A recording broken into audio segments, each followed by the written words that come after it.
South Africa is a treaty member of the International Criminal Court. If Putin comes here in August as planned, your government will be obliged to arrest him. As head of the ANC, do you believe your government should and indeed will arrest Vladimir Putin? If it was according to the ANC, we will want President Putin to be here even tomorrow.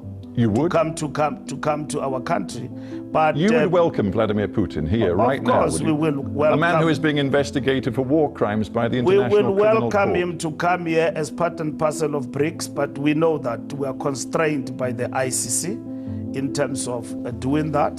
Putin is a head of state. Do you think that a head of state can just be arrested anywhere? How many crimes have your country committed in Iraq?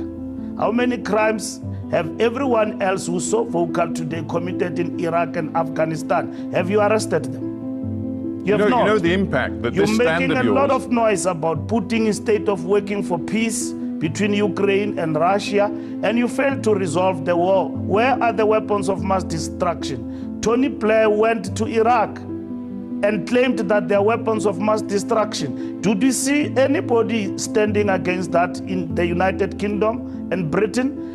More than millions of people have died in Iraq and Afghanistan, and there are no weapons of mass destruction. We know what the war is about. Mr. Secretary General, between Russia and Ukraine. We want peace. That's what is important, so that the world can thrive. And organs and institutions of the world that institute world peace must not be conspicuous by their silence in deciding decisively. We don't have much time left. I want to bring it back to domestic South African politics. It will help us not to participate as unequal cousins in these institutions. It will help us to participate fully, and so that we don't have a sense that we are beggars, that we are being dealt with out of generosity. There should be a good measure of equality among sovereign nations. But there have been times when we felt like we were beggars. I played a key role as chair of the African Union during the COVID period.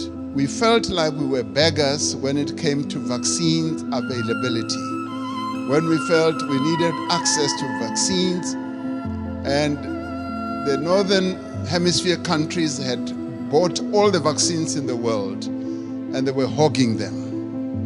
And they didn't want to release them at the time when we needed them most. And we felt like we were begging. And at times it felt like they would just be droppings from the table, that yes, we will give you that and that. And let me tell you something that generated a lot of resentment. We resented that, and it got worse when we said we want to manufacture our own vaccines. And when we went to the WTO, there was a lot of resistance, enormous resistance.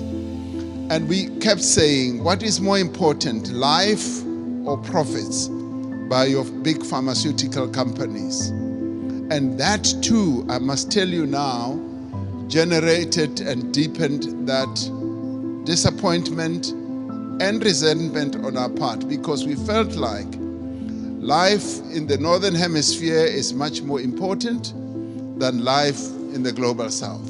And these are issues that need to be addressed. And I'm glad that we are all seated here like this, because we've got to get to the heart of these matters and address them.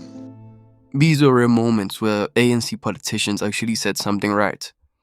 They highlighted real injustices, whether it was about the hypocrisy of the Western powers of the inequality faced by nations in the global South. But here's the thing. If they can speak so passionately and accurately about the global issues, why can't they apply the same energy to fake South Africa? Now here's the irony. These same leaders, we can clearly see the unfairness and hypocrisy of global systems, fail to apply the same clarity and energy to fixing South Africa. They speak about Western exploitation, but here at home, the ANC has overseen decades of corruption, broken promises, and mismanagement. From collapsing infrastructure to load shedding, failing schools, and widespread unemployment, the ANC has let the country down. It's hard to take their global critics seriously when their own domestic record is so poor. This is like a chef criticizing someone else's cooking while their own restaurant is on fire. When Mbalula speaks about justice and accountability, you have to wonder, why doesn't he push for accountability within his own party? Why are ANC officials accused of corruption and still walking free? And when Ramaphosa talks about sovereignty and fairness, he's out there telling other countries to not make Africa feel like beggars, but he makes South Africans feel like beggars in their own country. Firstly, struggling with unemployment, poverty, and crumbling services. And rather than creating opportunities for entrepreneurs or people to start their own businesses, he has people applying for the 350 grant. The irony. If you take that 350 grant, try to start a small business, and actually make a profit above 600 grants, you'll get disqualified from receiving that social relief grant. So, instead of empowering people to lift themselves out of poverty, the system punishes them for trying to succeed. How does that make sense? The truth is, these speeches show that the ANC knows better. They know what justice looks like. They know what fairness means. But when it comes to South Africa, they choose self-interest over the country's In a population of about 60 million, 30 million in South Africa live in poverty. 18.2 million in extreme poverty. 13.8 million are experiencing food poverty, literal hunger and starvation. Mr. President, there were lesser people living in poverty before you became president. There were lesser people unemployed, lesser violence against women and children, lesser murders, lesser femicide. Millions of our children under your presidency experience multidimensional poverty, whether deprived of healthcare, housing, nutrition, information, water, and sanitation. These harrowing statistics have never dropped since you became president. Instead, they continue to rise under your presidency. Poverty has worsened in South Africa since you became president of South Africa. Imagine if this same passion and energy were used to fix Eskom, improve education, and create jobs. Imagine if, instead of talking about accountability, they actually acted on it. At the end of the day, we need more than words. We need leaders who are willing to turn these ideas into action, not just on the global stage, but here at home, where it actually matters. Even with Naledi Pandor, I applaud her stance on Palestine. She spoke with conviction and stood firm on what's right. But where's that same energy for South Africa? Where's that passion for a country drowning in poverty, corruption, and daily struggles?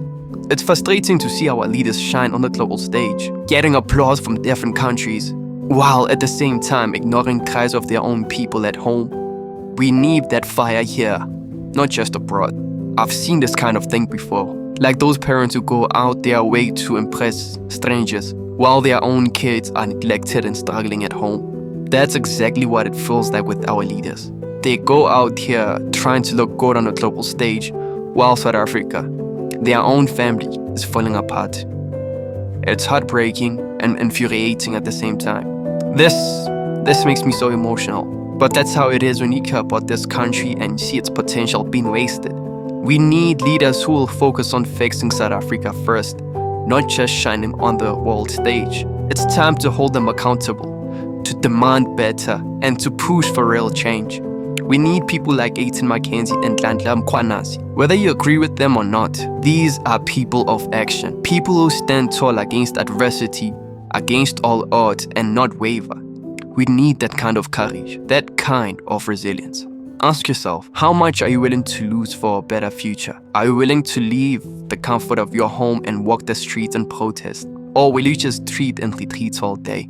Are you willing to stand up against your own boss, to risk your job, to make your voice heard? Real change demands real sacrifice. How much are you willing to lose to gain a South Africa we can all be proud of? Until next time, stay informed, stay critical, and stay ready. Mzansi, awakened.